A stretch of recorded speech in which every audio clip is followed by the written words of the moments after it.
Pacific coast. Back off the country, back off the state. In God's country, keep Oregon great. Oregon greatness, right at the gate. It's what we do, keep Oregon great. Keep it real, keep it not woke. Save the country with the Pacific coast. Back off the country, back off the state. In God's country, keep Oregon great. I don't know if we're live on YouTube or not. Let's see here. Let me take a look at that because I don't know that we are. Okay, let's see here. I think we're a little bit behind. That was a great introduction. There we are. All righty. Hey, I'm here with my friend. We'll play it at the end. How about that? That's great. My name's Tom Dole, and I'm here. We welcome you to the Keep Oregon Great podcast. And people have asked me, do you think Oregon's that great right now? And I do. We've got a lot of nice places to go fishing. We've got a lot of nice places to go and eat. We've got a nice weather. We've got, just we really have a good time. But I'm concerned because we really need to get started now to make sure that this doesn't fall in on us, because there's so much going on right now that Oregon could just collapse. And I don't think we're that far away from it. So we really need to get together. And that's what I wanted to do with this podcast, is have an opportunity for us all to get together and be able to compare notes and work out solutions together. And I'm really pleased to have as my guest Court Boice, who's our state representative. And what are all those counties you're involved with? Well, first, Tom, thanks for a wonderful opportunity. Oh, you're welcome. Opportunity and a chance to be on your show. I think you're onto something really great, you and Rhonda. And so, yeah, I just been looking forward to this, and I love your approach. Oregon's got a lot of issues, but there's plenty of reason for optimism, and through improved leadership, we can change the direction that Oregon is currently on, and we'll all make a difference. And we're motivated and excited to do our parts. Now, we all know that there are some things that need to be changed, but you get to see it from the inside out. And aren't there some things right now that are quite concerning? Well, you've got people leaving Oregon. It just kind of sunk in with me. Oregon, because of the population loss, could actually lose one of our 6 U.S. congressional seats. So what is it about Washington and Oregon and California where good, productive folks are deciding they want to find a better life in a different area? And so it's something we need to understand. It's something we need to work on, and something we need to reverse, certainly. So that's why I serve in the legislature, and I think that's why your podcast is going to offer a big part of changing those directions. We see nationally how podcasts have really helped to shape the national scene in terms of the politics.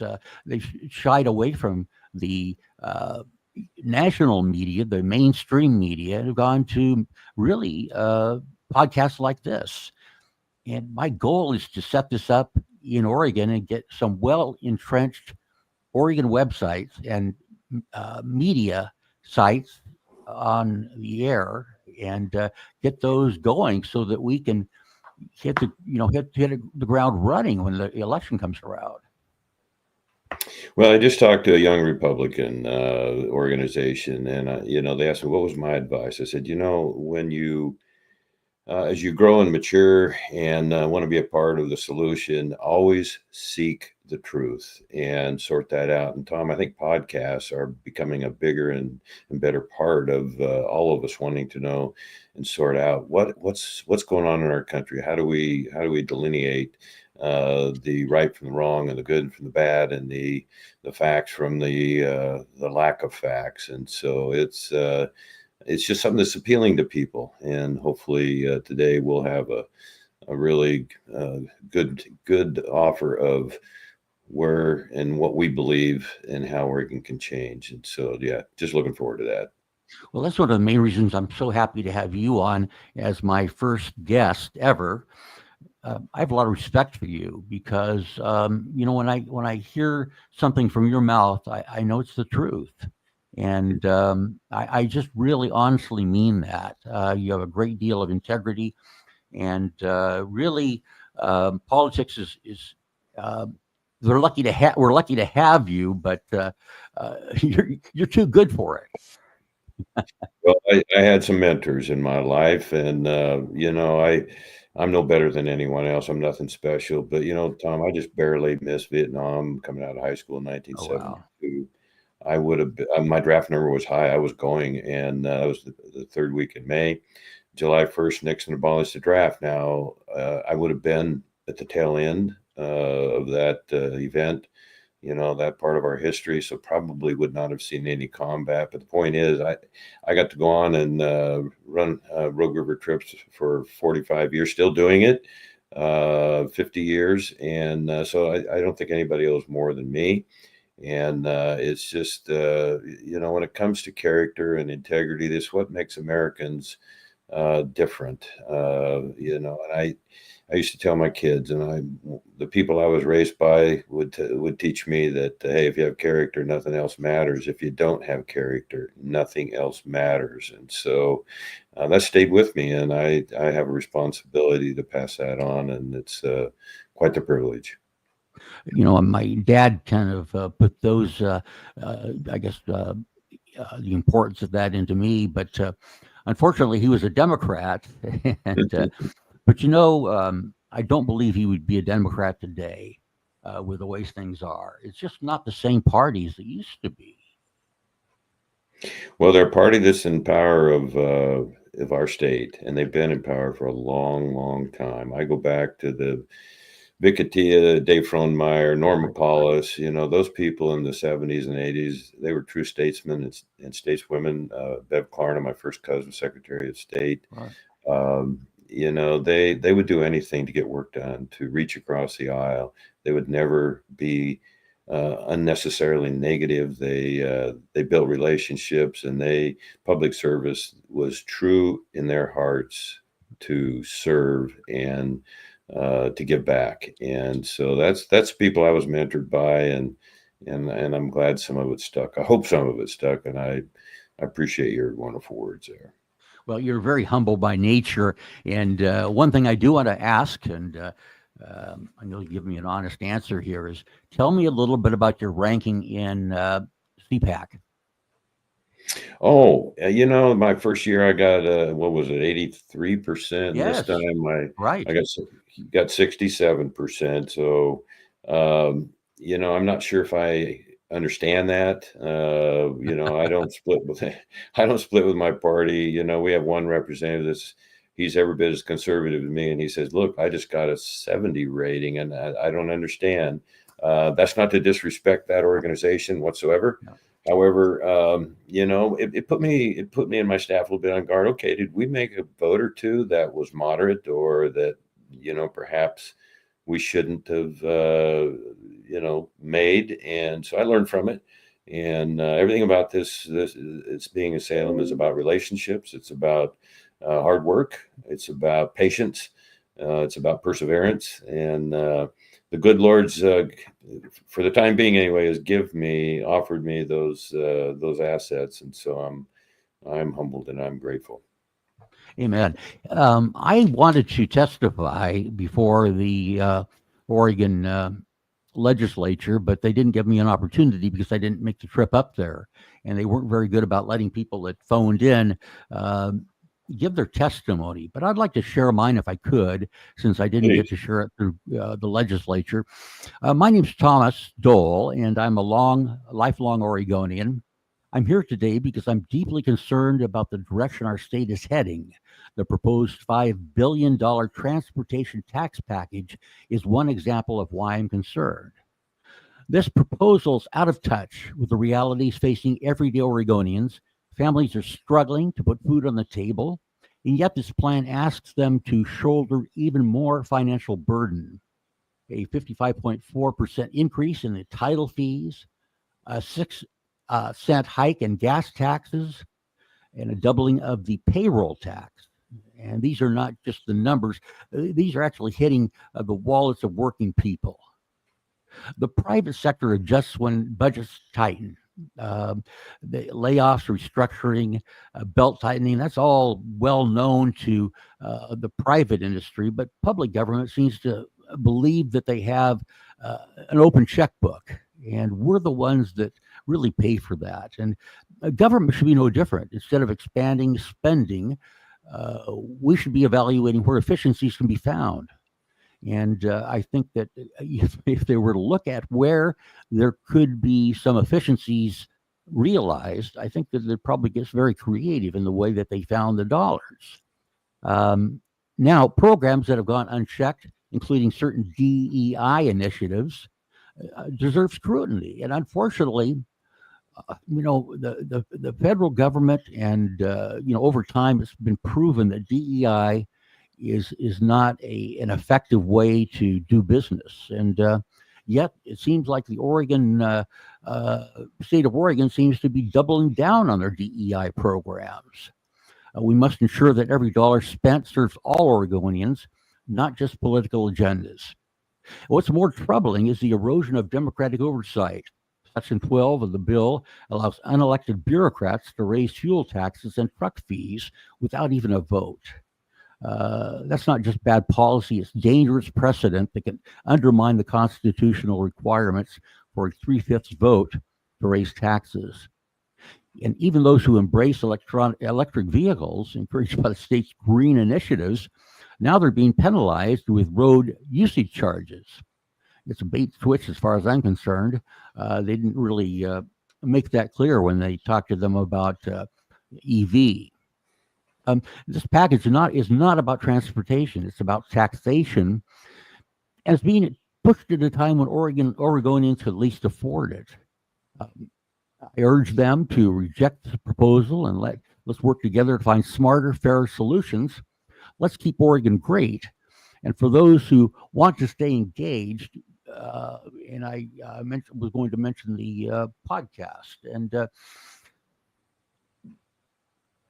if this whole package, if any one part of it were to be brought up now, when people are hurting the way that they are, it would be preposterous.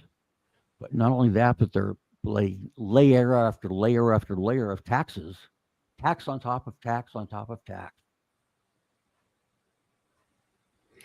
Tom, since time began, people that are in control, in power, how do they stay in power?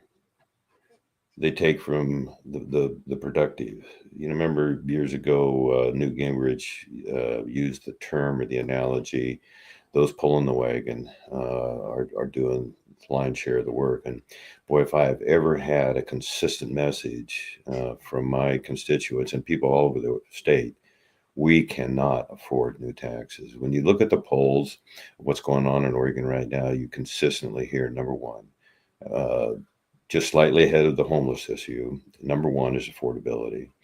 And it stops the heart sometimes when you see people that are in leadership just stay with one dog in the bone approach to government, and that is tax and spend. And the amount of waste, if I've learned anything up here in the 3 years and the 6 years I was a county commissioner, if I've learned anything, it's the amount of waste that is just mind-boggling. And if that isn't enough incentive to stay, focused as a policymaker, as a lawmaker, as a legislator, then I don't know what is. And so that's got to be stopped. It's got to be reversed.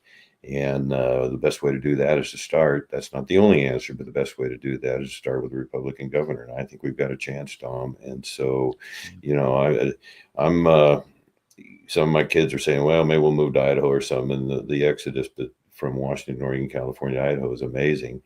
But the answer is to stay here and battle back and just keep promoting logic and facts and common sense. Common sense needs to be legal in Oregon once again, and we're going to succeed in that.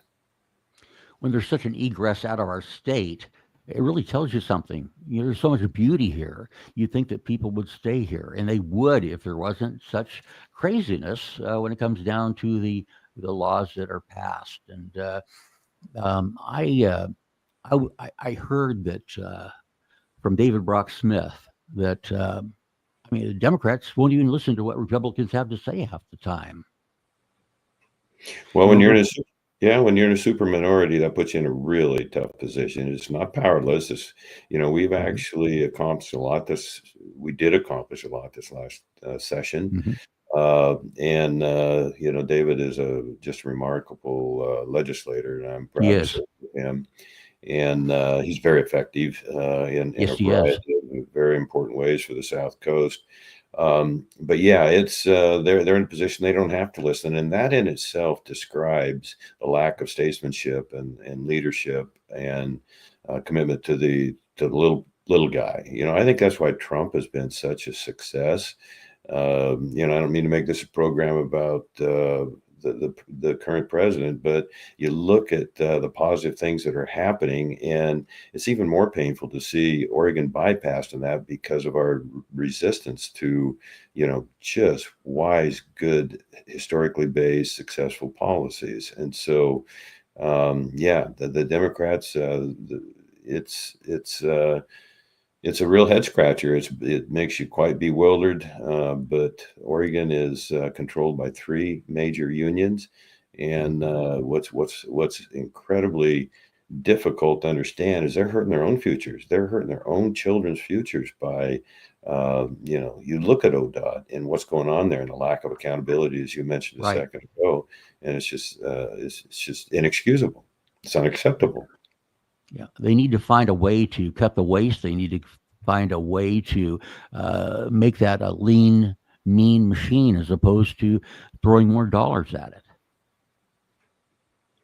And yeah, it's a business perspective, of course. If you don't control costs, you don't stay in business. Well, the state of Oregon, you don't control costs, you just tax more. And people are Mhm. they're just fed up, Tom. And not to overemphasize, but yeah, that's the most emails and contacts I've had from people around the state is no new taxes. It's just been consistent.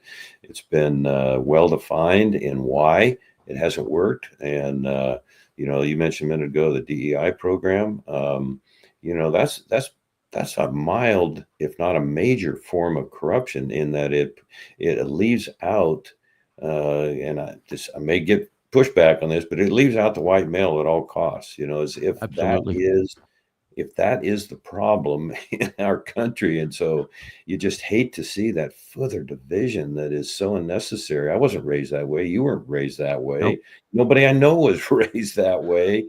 And on either side. And so it's just, that makes it unconstitutional when it's kind of reverse discrimination. And if I've seen It anything in is. seven, I've seen that over and over and over again when it comes to housing, when it comes to job preferences, when it comes to the education system. It's just that rural urban divide is just unnecessary. It should be an opportunity to bring us all together. And I think long term, that's what that's our goal and vision and preference. Well, furthermore, there are laws against racism, and it's racism. And the Democrats are quick to anything that we disagree with them on. They call it racist. Even if it's not. But this is nothing more than racism. To I don't care whether or what race you're talking about eliminating or minimizing or disenfranchising. It's wrong to do it, no matter what the race is. Well, it's the only card they can play, and it's shocking to us because we adjust. We listen. We're not better, but that we were just raised that you got to develop good listening skills. And so when we try and reach out, and it's a steel barrier. It goes beyond bewilderment. It just is. The evidence is right in front of you, and so just adjust your sails and work with us. And again, it's back to the little person. Who's protecting them? And that's what's made our country so great, is that everybody has the same opportunity and the same rights. And it's that wonderful individual liberty that is just made America so different. We cannot give that up. The Democrats used to say that they were the watchdog looking out for the little guy. They sure can't say it anymore when you look at bills like this. They just cannot say that. And I would urge anybody to look at who's actually voting for this stuff, which is almost every Democrat, and don't elect them again. Because they are not in touch with what is going on out there. They're not in touch with the needs of the people that are their constituents. And it's sickening because you can just see what's going to happen if this legislation passes. I do need to read something before I forget. The views and opinions expressed in this podcast are solely my own and do not reflect the positions, policies, or perspectives of any organization, board, or employer with which I am affiliated. The boards that I'm on, I have to protect that. So this is all my doing and not anything to do with them. So I'm sorry to interrupt, but I didn't want to forget about that. No, that's great. A little small mice type, at the bottom of things. So, let's back up a little bit. Last I heard, the Republicans really did a good job, at fending off this transportation bill. And then lo and behold, here's the governor with a special session, and we're right back in the middle of it again. How many times of that did she get? Well, I'm gonna pick on the unions again just a little bit, but they're pushing her with everything they got, and that's how her and her party stay in power. And I think that bears repeating because, as you mentioned just a minute ago, the citizens have to rise up against that. They have to realize that the Oregon government is using the taxpayers' funding against their own best interest. And so they keep electing those people. You're making it harder for us to protect and do a good job for your children's future, your grandkids' future, and really go back to what made Oregon great and how to hang on to that and just understand it. Again, seeking the truth and sorting it out. The governor. You mentioned a minute ago, Tom, that you wanted to testify. Well, the people that took the bulk of the meeting on the 25th, those are people that stood the most to gain. It's not it should never has not have been a precedent where people that government departments, state government departments, they come in, they give the facts, they do not lobby, they never lobby. They don't put up bills. That's the legislature's responsibility. Forgive me there. And so we're competing with the governor putting up a bunch of bills and different departments putting up a bunch of bills. And that's we just have to change course. We have to get control. The Republicans have to get control of the gavels, the agendas, and the committees. And we will change the direction of Oregon. And it's a matter of saving our state. You use the word collapse. People are starting to understand, wow, that could be just around the corner if we don't make some tough, disciplined decisions. We need to do it now, and that's why I wanted to do this podcast and wanted to get information out there to people. But when I hear things from people commenting, I am going to let you know what I hear on my show, if you don't mind. Is that okay? Oh, of course. Yeah. So that'll be a direct conduit right back to feedback to you. Okay. So now go back again though. Okay, one more time. I don't quite understand the transportation bill. You guys did such a masterful job of, I thought, making a dead issue, but I guess it's not a dead issue at all, is it? It's very much alive. Well, this gives me an opportunity to say I'm really proud of our Senate and House leadership between Drazen and Christine Drazen and Daniel Bonham. Yes. Those two have not had a lot of cards to play, but they have played a tough game of chess or poker or whatever analogy you want to use, and they put us in the best possible position.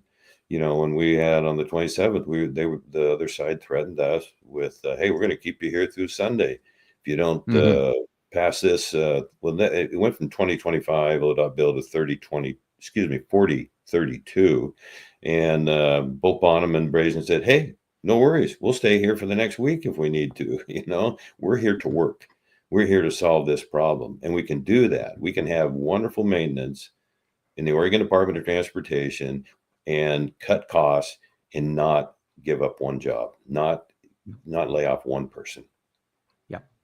And there are ways to do that without taxing people and, driving people into bankruptcy, because so many people are paycheck to paycheck. And what is this going to do to those families? And, it's going to be hard for me to, pay more for gas taxes and more for this and more for that.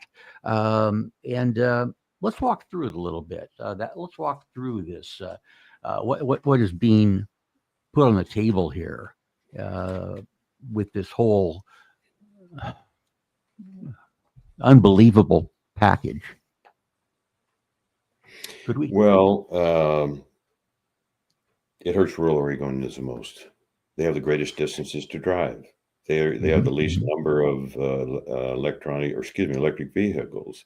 When you look at farming, fishing, forestry, fun, tourism, those are the people that, they get up every day. They just want to pay their bills. They just want to get their kids to school on time. And they want to get back to their community, and they're distracted by absolutely unfair financial burdens. Instead of making it easier, it's just like the current president. He's gonna no tax on tips, no tax on Social Security, no tax on overtime. And what's going to happen? That money that people save, they're gonna spend it on their children. They're going to spend it in their communities.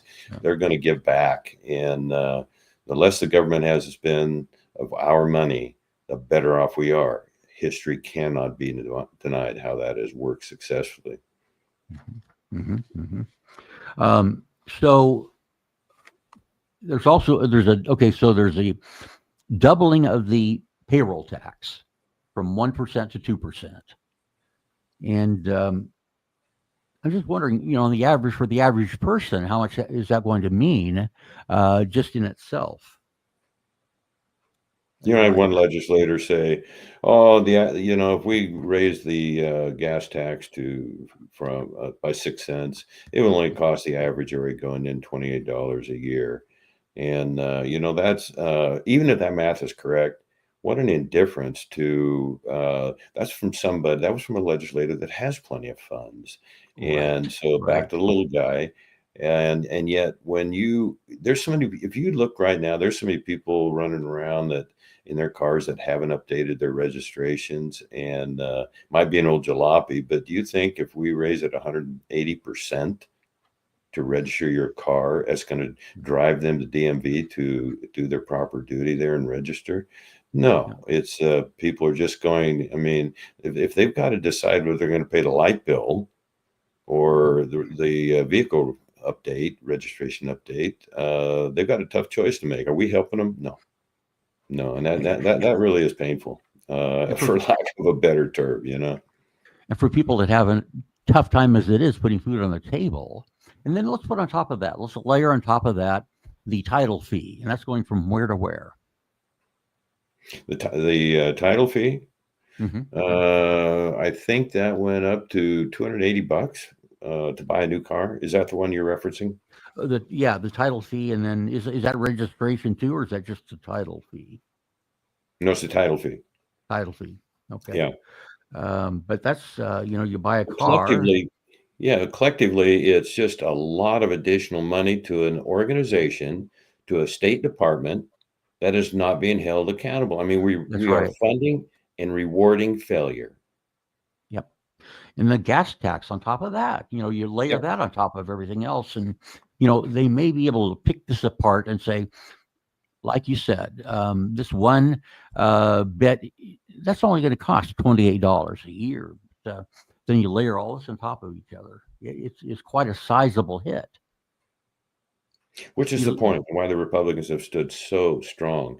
And the irony is it's not necessary. There's Right. plenty of money in that organization. If you eliminate the DEI, just put all the DEI, Right. we won't eliminate it totally, but the entire green energy program, put all that on hold. Just go into a holding pattern for 2 years. Let that organization prove that they are willing to make changes, and we can look at it.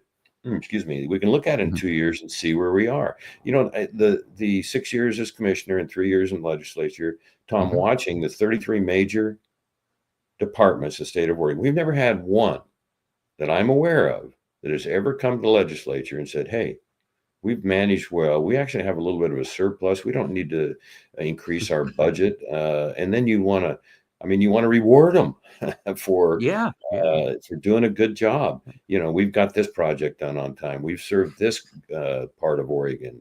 We've gained positive momentum here or there, whatever the case may be. And instead, every one of them want to increase budget. Every one of them has no desire or obligation to be accountable or to be transparent. And that's a form of corruption. I'm not saying that certainly to every department, not by a long shot. But there's some major holes in the ships, and we're just going to keep exposing those. That's all there is to it. Yeah. And I'm not in favor of just, limiting DEI programs and just completely eliminating those without any,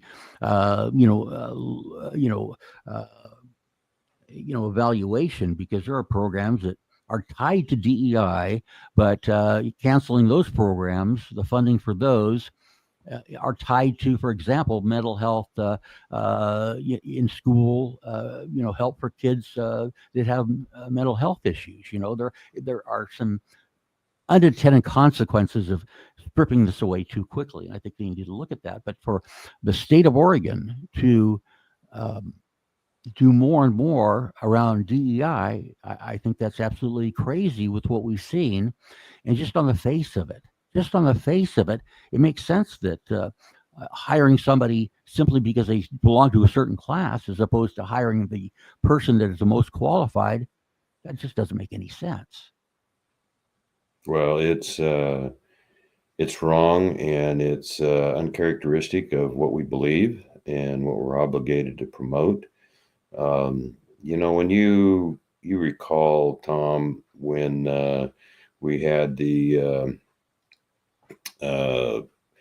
group that come in and the House floor session, I'm drawing a blank now, but it was just a colossal embarrassment for Oregon, and the whole drag queen thing. And when that becomes the priority and people stand up and applaud, it's a breakdown of the family. And you mentioned a minute ago the people that are just trying to hold their families together and pay the bills. When you lose a family and the father gives up and leaves, the results are totally predictable. And again, there as well, the evidence is just without question. And so you break down the family, and what do you got left? You got kids with mental health issues. You've got kids with that are absolutely rudderless. It's a godless society. What has that ever brought in any culture since time began? It's brought poverty. And so, yes, our job is to promote those principles and those beliefs, and what it can bring to society that we're just lacking right now. And so that's why I'm here, and that's why you're doing your podcast, I'm assured. Yeah. And you brought up a point. We need to protect our kids. We need to protect our kids. They are our future, but they deserve better. And I guess that's one of the reasons I joined the ESD board, and also am doing some substitute teaching right now, is because I want to do whatever I can to, help the kids, and so forth. And that's part of the reason I needed to read that disclaimer a little bit, because again, just I'm speaking for myself and not for the board or the schools. But yeah, I just, I have and I know a lot of people do, and that's a motivating factor for a lot of people to help our children. And I see it in a lot of our Republican legislators. The reason they do their jobs, and and I've seen a lot of good people that are trying to do some really good things behind that, and it needs to continue. Needs to continue. Well, Tom, thanks for serving on the ESD board, and it goes back to, parents and grandparents worry about, are their kids going to have the same life we have, and Right. you've heard that, you've heard that before, and so yeah, my parents and grandparents left me a great country, a great life, and we have a moral obligation. So thanks for bringing up protecting kids, and as men, that's how God designed us. We Right. that's a responsibility that most men take real serious, and that's why they get up early, first in the mornings as a rule, and they understand that golden responsibility. Amen. Amen. And what else is on that transportation bill? Wasn't there something else that there are a lot of different things on that? I'm trying to look at my notes here, but I can't find them. But those are the main portions of that, are they not? Well, yeah. I mean, it's who knows what's going to happen in the next, the 3 days of the special session. I'm going to miss the first 2 days. I'm going to go to the last day so I can vote no. We're only going to have 4 or 5 Republicans show up. Our people are negotiating fiercely for no new taxes, no new rate increases, and so yeah, it's a collection. And you recall, Tom, that they even are giving certain bureaucracies the ability to, without the legislature being involved, raise gas taxes and certain fees, and so. I mean, that in itself is completely unconstitutional. And we're going, wow, just tax the people out. And pretty soon people are so poor they can't move. They can't move to a different Really? state. So, that sounds a little cynical, but, it's that we just have to avoid that, prevent that, and block that. But it hits people at lower incomes Yep. it harder than it does anyone else, and it just really isn't even close, and people aren't taking care of those people, and us people, I should say, because I'm certainly not rich myself, and I budget, count my, with taxes going up, property taxes going up in Oregon, which we pay a lot for. And this on top of it is just more than one can take. Now the special session, explain that a little bit. Tell everybody what's going to happen in a special session. Well, there's right at the last minute, they're meeting at 10 o'clock in the morning. I'm going to take a group of veterans free on Rogue River on a jet boat trip with Jerry's, and so I'll miss that. I booked that a long time ago, so I still got a couple seats available. If anybody's listening, that it's free. All you got to do is buy your lunch. I do it just about every year just to give back, and it's a lot of fun. Of course, gets me on the river. But Saturday, I will not be there. Sunday, they're taking the day off. Monday, we're going to meet, and the Capitol's under tremendous construction, as you know. Yes.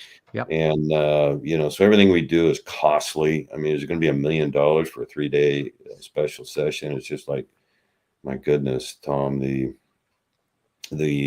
construction of the Capitol was supposed to be $480 million, $500 million, and now it's up to almost $700 million to finish this job. And it's just like, wow. What's I wasn't happening there. there?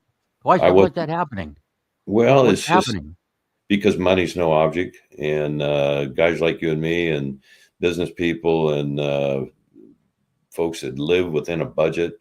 I mean, it's mind-boggling, and it's just one more acceptable part of Oregon's government. And we have to live within our means, for goodness sakes.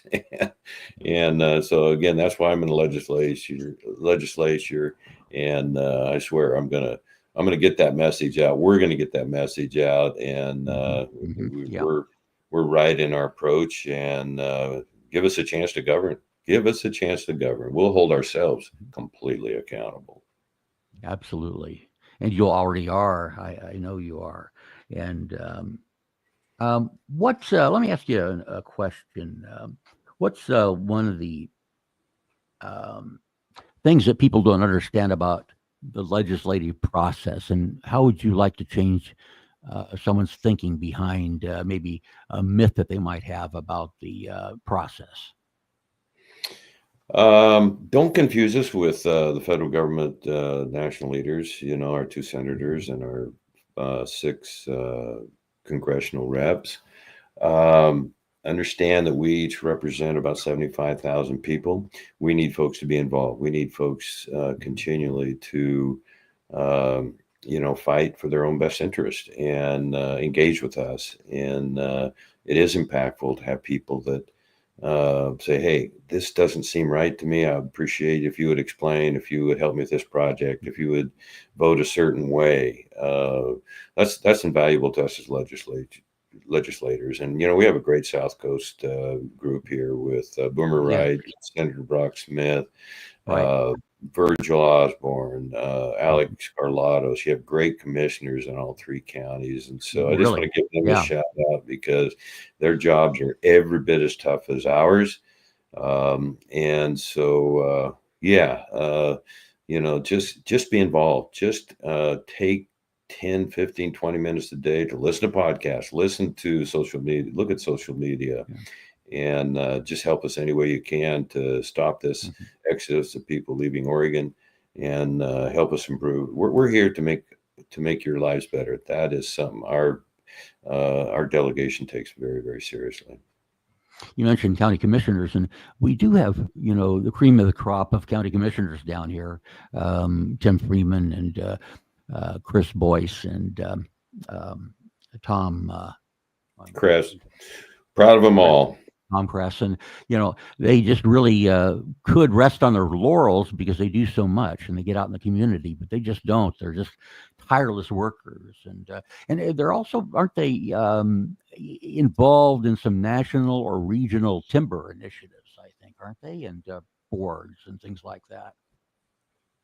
Yeah. They are. Tim Freeman has been doing this for years. He was a legislator for 8 years. Yeah. I think roughly 2008 through 16, something like that. And it's just fun to watch them, and they understand natural resources. We're a natural resource economy. Those are all business people. Which, you don't have to be a business person to serve in the legislature or as a county commissioner, but you certainly need to understand the business portion of how critical that is to our economy. I mean, those companies that employ people, that is no small thing. I don't care if it's just a small business that employs 2 people. It's just they're sacred. And I also am, as a when I worked for the congressman's office, paid by the U.S. House of Representatives. I remember constituent work is a big part of what we did. We had caseload that we handled, and you do a lot of constituent work too, on a state level. Yes, made a lot of friends. I'm very blessed in that sense, and it's interesting because Cooper and Douglas County. I mean, I've just lived here my whole life, and so I should know all the people. I've just been asked to narrate or guide football Friday night football games. As a host, and so I've got a lot of football in my family background, and so it's just really a fun thing to be able to do. So I've sacrificed the next 9 Fridays starting the 5th, and I'll give you a report later on that. But Okay. anyway, I Okay. know the district, and it's just again, it's part of a privilege, just many privileges to be involved, and so it's motivation to work hard. Yeah. Well, fortunately, this whole broadcast is going to be rebroadcast or out there on YouTube, because I think we have like 3 people watching right now, but that's okay. You look at Benny Johnson. I don't know if you've watched his show, national show. He talked about how he had 10 viewers, and, on his first show. I'm in this for the long haul, and this is just a start. And I'm really pleased to have good guests like you, and I think that I know that it's going to grow, and I'm going to do everything I can to help this grow. Well, Let's we'll talk a help little. too. Thank you, thank you. Let's talk a little bit about gerrymandering, because that's been in the national news a lot with uh, Texas and California playing around with the districts. Um, Oregon did that. And the Princeton University does a gerrymandering study, and they gave us a big F, a big fat F, in the way that was handled by the Democrats here in Oregon. And basically, um, a lot of that had to do with the fact that it was seen as, um, very partisan in the way they approached that. And, anybody to look at those maps, um, would be able to see that readily. Colorado is very similar in terms of the makeup, leaning, left leaning, and they got an A. And the difference is the commission handles it in Colorado, where that's not the case here in Oregon. One concern I have is that, now that the maps the way that the people on the other side of the aisle like it, maybe they'll get a commission going now, and we'll never be able to change it back. So I don't know. What do you see on the front in terms of those districts?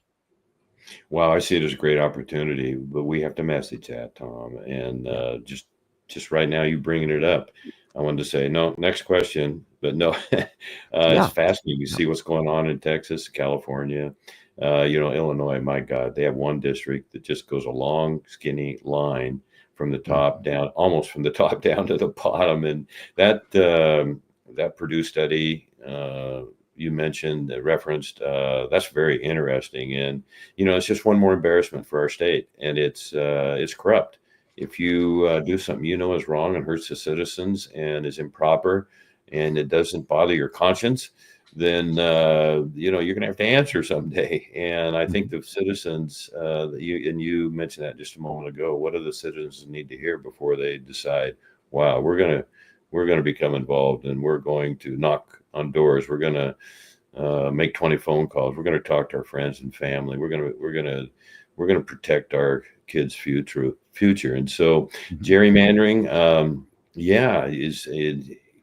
if we lose one congressional seat, that should be quite a wake up call for our state. We need all the voices in Washington that we can get. And, there's no need. It's unnecessary for us to lose any of those seats, but we have to deal with it. Yeah, and there is a difference between redistricting and gerrymandering. And I looked at this a little bit because it interested me. The goal of redistricting is equal representation. Gerrymandering, it's political advantage. And the Princeton people went on to say that legality of it is redistricting is legal, but it's also required. I mean, it has to be done when certain population shifts occur. But gerrymandering, it's legal, but sometimes, with gerrymandering, it's ethically questionable. And democratic impact of redistricting. It promotes fairness. Redistricting does, but gerrymandering, it undermines the voter power, the power of the voter. Who benefits? Redistricting, the public, and gerrymandering, the party in control. So I think it really is important for everyone to keep an eye on what's happening with those maps in the districts, how they're broken out, because it really makes a difference in where we are. I'm going to be very transparent here, and I'm probably going to get shot in the street for this, but I frankly have a hard time, and I don't expect you to comment on this, but I have a hard time calling the Democratic Party. I don't feel they're that democratic, and they're the Democrat Party as far as I'm concerned, and I'm just never going to shift from that, because I have just been shocked what I have seen nationally, with the LGBTQ push on that. I want people to be able to be loved. I want people to be able to be live their own lives, but to make it that mainstream, I don't think it needs to be in our faces. Then to the other issues that the George Floyd situation. It's unfortunate when anybody passes away, but that was just an opportunity, though, for the Democrat Party to make a big stink about it, because he was on drugs and he died of an overdose and suffocating because he was on drugs. And look at January 6th. People are proving that right now that it wasn't what people thought that it was, and it's Nancy Pelosi right in the middle of that. And then you look at the whole thing with the Russia stuff, and the Democrat Party paid for that, and it's just sickening, and it just and again, I don't expect you to comment about that, but I'm just shocked by that. And then the weaponization of our FBI and the CIA, and I guess people, I had every inclination that maybe the CIA was involved in the John F. Kennedy shooting, but I guess it's like Santa Claus. There's no such thing as Santa Claus, but then when you go down to see Grandpa take off that Santa Claus outfit, you realize that it hits you kind of in the gut. And when you actually hear it and proof of it, that our three-letter agencies are involved in things like that, it hits you in the gut, because we want to believe in our government. We want to have total faith in our government. And it's a healing process for a lot of people. Well, don't be bashful at all. And I'm glad you're bold. We're going to have to be bold. We're going to have Absolutely. to be borderline radical to change the direction of our country. I mean, when principles are sacrificed for politics, we know what the long-term consequences are going to be. Who was the education secretary that wrote the book Death of Outrage? I mean, you say you're sickened, and I think people are waking up to that. And that's not a radical statement. That's just a reality of your heart is telling you this can't stand. Our founding fathers, they would give up everything for freedom. They did give up everything for freedom, but they got tired of the British caving in their door in the middle of the night and terrorizing their families. And so they fought back, and a lot of them gave their lives. And so that's, that part of our history, those founding fathers, I mean, they knew if we had too much government, we would have tyranny. If we didn't have enough government, we would have anarchy. And so they understood that balance, and, they didn't want a king. The Constitution was our king. And so that give us, that's what give us that individual freedom and promoted the free market. And So when we see things happening daily, you mentioned George Floyd, you mentioned, I mean, I had an incredible privilege of speaking to the Oregon Taxpayers Association a couple months ago, Tom, as a co-guest speaker with Andy No, who, as you recall, he was beat up twice in 18 months by the Antifa, heartless creeps that hate our country and would terrorize our own law enforcement people.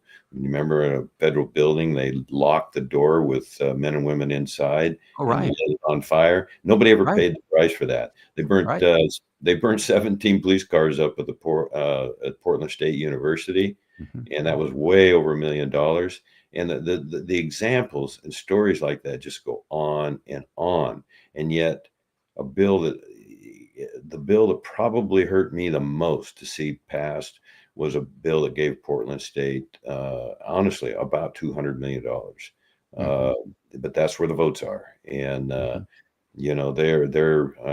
they're constructing their own demise, and you see it in Portland. I mean, I didn't know if you want to bring Portland up, but I mean, when I first Well, got here, I had the thought, well, as a legislator, I can at least do a little bit more than my part to try and save Portland. I don't know if it can be saved. I don't know if that's possible. It is such a mess. Once a great source of pride for our state, it's just a total embarrassment now throughout the world. So anyway, I kind of veered off well, there, but well, no, with Wheeler up there though, and he's letting people get along with just about anything, and they took over that police bureau up there, and yep. they let him actually take that. That's just unheard of, and in the Northwest, the governors called it the summer of love, and uh,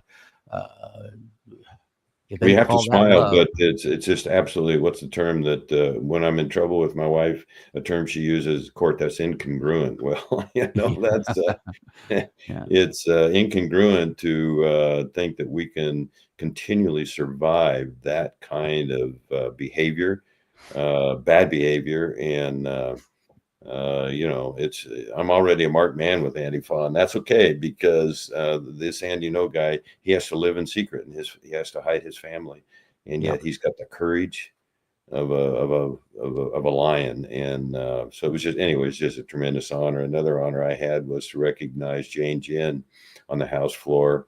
As a courtesy, because she was a freedom fighter in China, we celebrated her the 34th year of the Tiananmen Square massacre. We still to this day don't know how many thousands were murdered by the Chinese Hmm. government, and she Right. escaped that country, and she lives in Washington now, and Mm.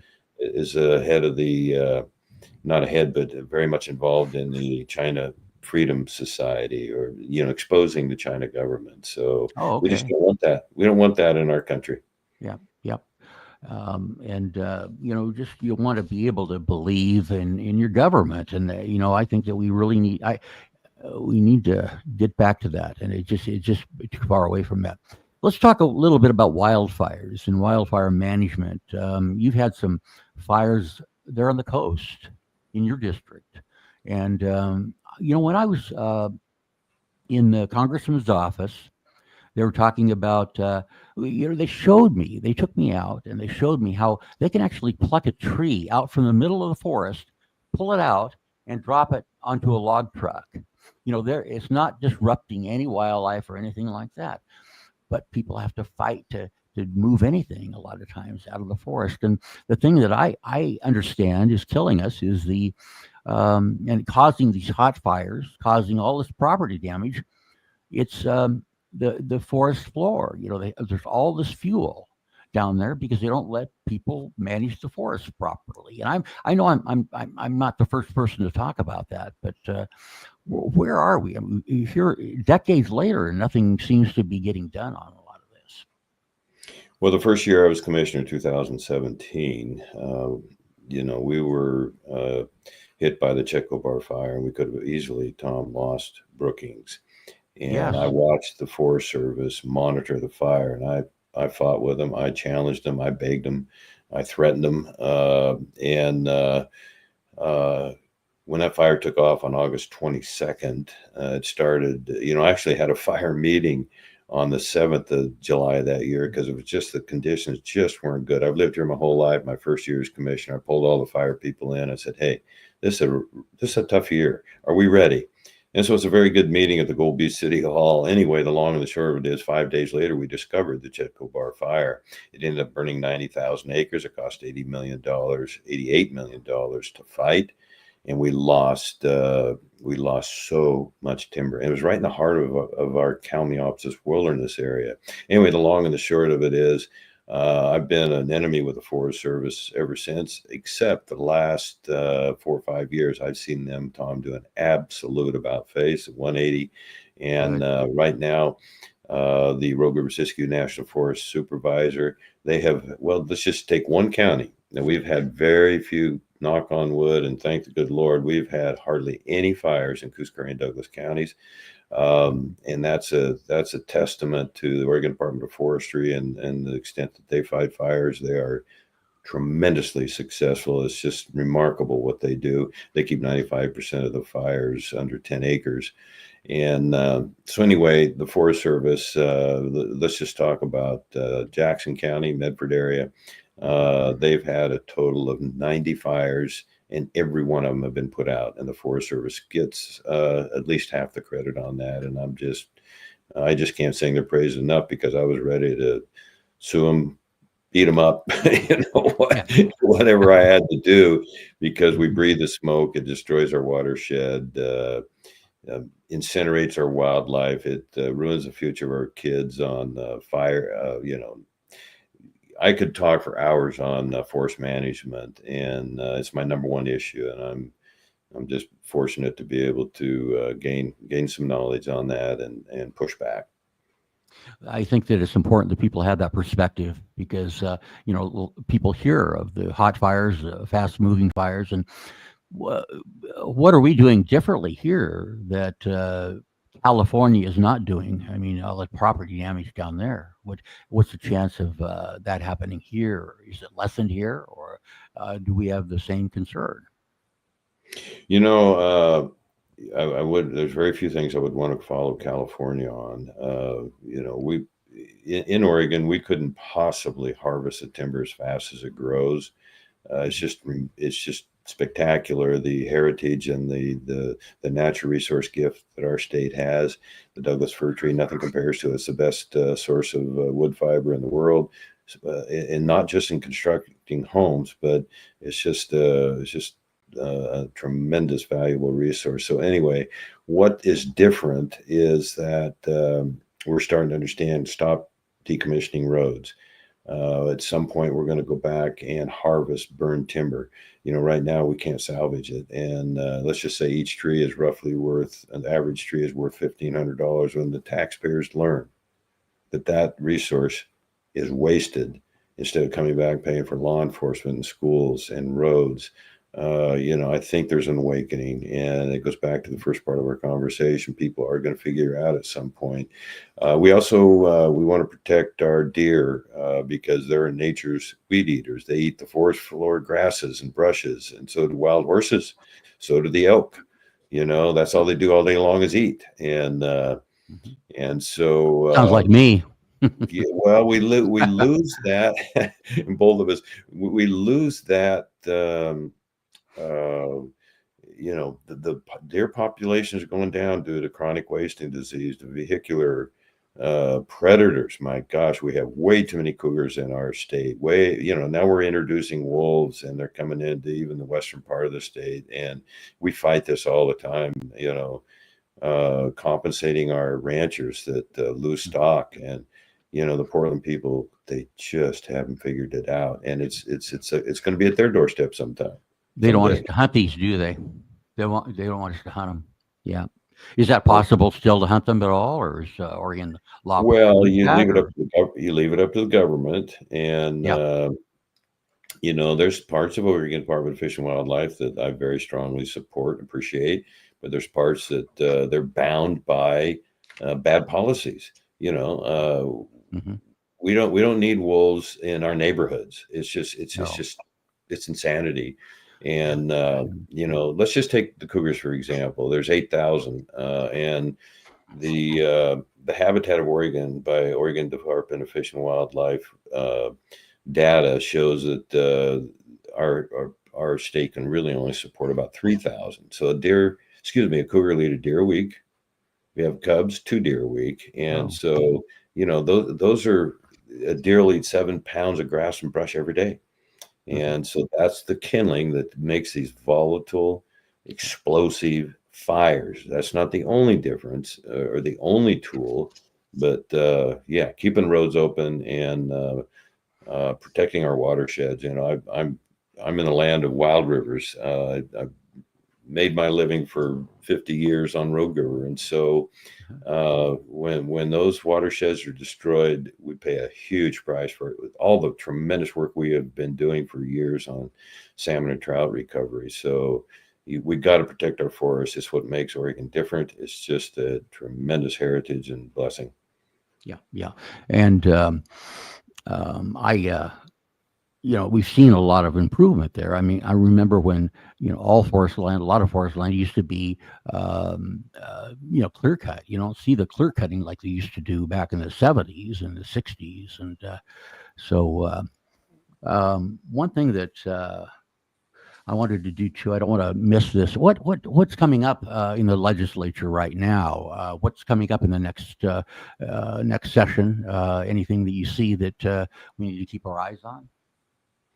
Well, I'll be able to stay in district more than in Salem, so I'm that's nice to be home. Not in an apartment stuck in Salem, but not complaining. But my district is 182 miles from the California border to the Douglas County Fairgrounds, and so one way up east side, Bandon, Port Orford, Coquille, Myrtle Point. And so, I'm on the road a lot. I'm gonna, in the off season, try and get to most of the city council meetings. I have 8 incorporated cities, Brookings on the south end and Winston on the north end, both with about 7,000 people. Those are I call them my common sense bookends. And so that's a pleasure to attend those meetings and be involved, learn what I can, of course. And so we have September legislative days, November legislative days. I will be filing for re-election. Excited about that. Good. I am too. I'm excited about that too. Thank you. Well, it's fairly soon.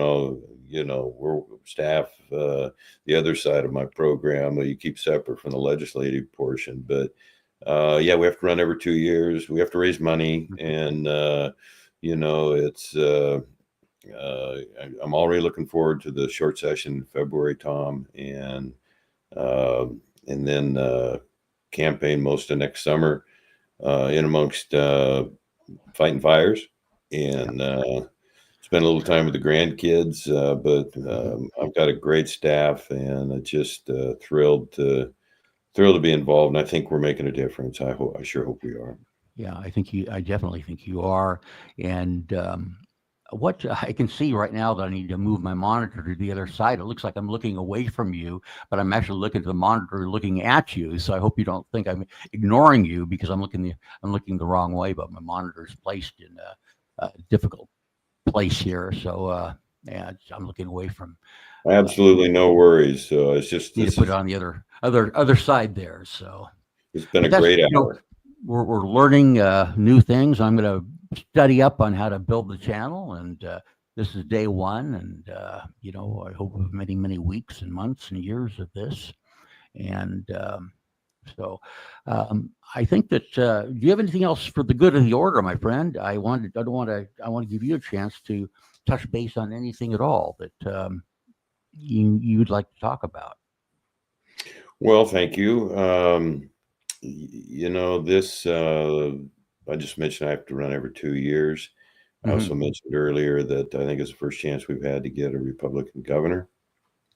And I'm hoping Christine Drazan runs again. There's some people out there, a few, not many, that don't like her and on the conservative side, and that's okay. All I can tell those folks that might catch this is that I've served with her now 3 years, and her leadership is, that is just one bright, very capable, very qualified individual that deserves a chance. And I know if she decides to run again, and I think she might be, that she'll be running for the right reasons. And those are the kind of people that we need to recruit, we need to support, we need to appreciate, and just have patience. Just have patience, because if we get a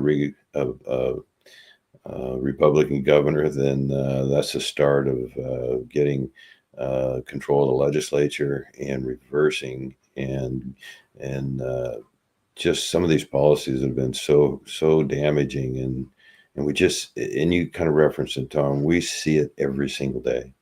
We do not want people to leave. We do not want businesses to give up.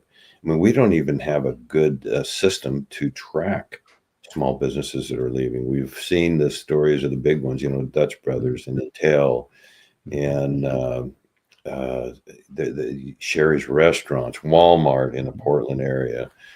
I mean, the list is just staggering. I mean, here's just one example of the way we spent $200 million to recruit companies to come here on the chips manufacturing. Mm-hmm. We didn't succeed in anything because our land use is so antiquated, our land use system, that nobody's going to come here. And when we're trying to compete with Ohio and Tennessee, who give them a tax system that says, hey, the first 10 years, here's what we'll offer. If you'll just come and employ people and run a clean program, a clean, legal, effective program. Business has got to make a comeback in Oregon, and we better get started yesterday. Yeah. Not only has Christine Drazen really been, she knows the ropes, but I really found it. Oh, this microphone's eating me here. One thing that I really found is she really gets it. What we're up against, she gets it. She came from a family. I think it was at Klamath Falls. She came from. I don't remember, but her dad was. Yeah, I think her dad was a forester, as I recall, and he lost his job in an opportune time, and they had trouble putting food on the table. So she really gets it. She knows what makes her constituents tick, and I think it's a real strength of hers to have that perspective, to be able to have that. Yeah, she loves Oregon, and she is a true leader. And same thing on Bonham if he decides to run. I've just watched the both of them and learned more about them and worked with them, and it's really impressive what they offer, and the principles that they demonstrated to me every day for 3 years and prior. Yeah. Well, thank you for joining me. I really appreciate you, being part of my first show, and I'll never forget it. And I really appreciate the discussion and the time you've given me. And how can people help you out with your campaign? How can people donate to your campaign? Well, they can just contact me at Coach Court, COACHCOURT @gmail.com, coachcourt@gmail.com.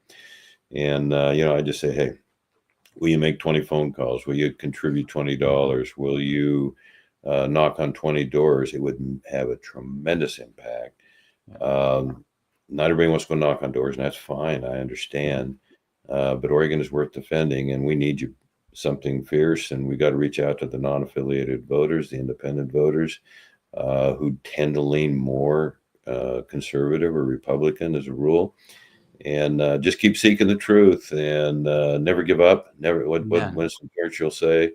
The shortest speech of English history was 17 seconds, and he said, never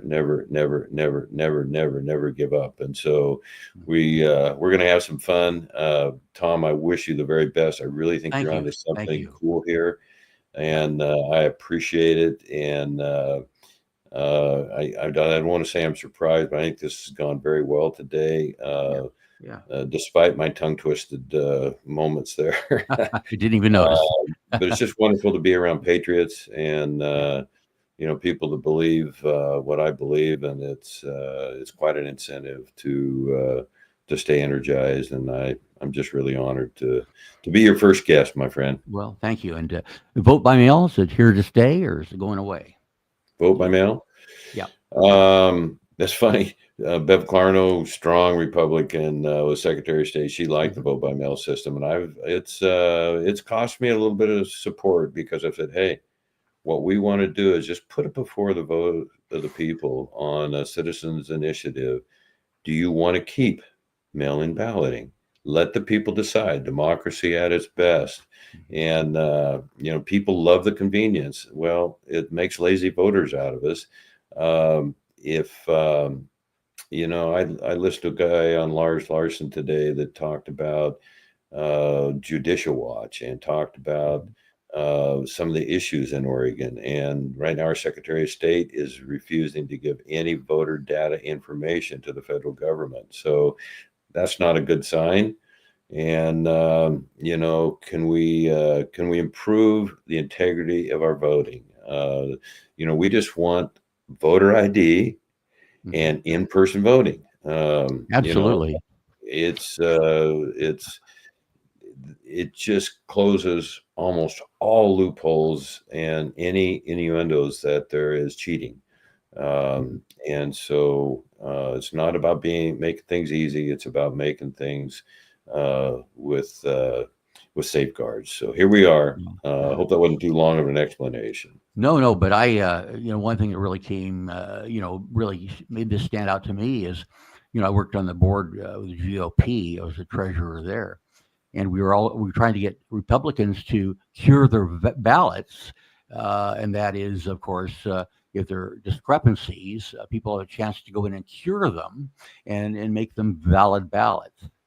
So I called one gentleman and I said, Mr. I don't know what his name was, but you have a chance to go in and cure your ballot. He said, I didn't vote. And I said, oh, well, this says you did. And he said, I didn't vote. And so he, something, they said there's no fraud or nothing going on, but that was kind of an oddity, we're very fortunate too in having Dan Loomis here, a person whom I respect a lot also. And he decorated veteran and, just really watches things like a hawk. And we're fortunate here. I don't know what we have in other counties, but, I know we have a good one here. Anyway, my friend. Dan, yeah, we're so lucky to have Dan, and thanks for mentioning and highlighting his service and his expertise, and just proud to have him in Douglas County. No question. Yeah. Well, God bless you, my friend, and I hope to see you soon. Have a good night. Good night to you, and thanks again. Okay. So end stream up there, honey. There we go.